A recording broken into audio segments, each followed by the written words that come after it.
ঘুমা গেছে।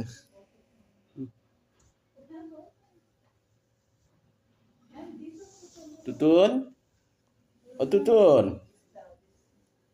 তুতুন,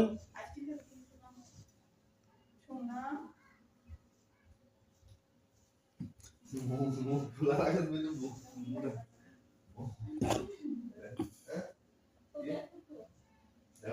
তুতুন বাবু,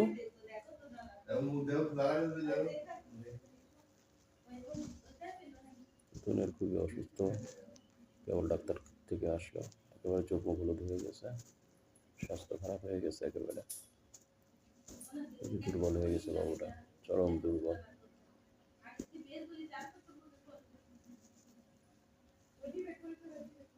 চেহারার দিকে তাকানো যাচ্ছে না, খুবই অসুস্থ দুর্বল বাবুটা। সবাই দোয়া করবেন যাতে তাড়াতাড়ি সুস্থ হয়ে যায় বাবুটা, সুস্থ হয়ে আবার স্বাভাবিক জীবনযাপন করে সবার মাঝে ফেরত আসে। এখন জ্বরের লক্ষণ দেখা যাচ্ছিল, তার উপরে ডাক্তার ট্রিটমেন্ট করছে। কয়েকদিন আগে ভ্যাকসিন দেওয়া হয়েছে, তো ক্যাট ফ্লুর ভ্যাকসিন দেওয়া হয়েছে, আশা করা যায় যে ক্যাট ফ্লু হয় নাই, জ্বরই হয়েছে আশা করা যায়।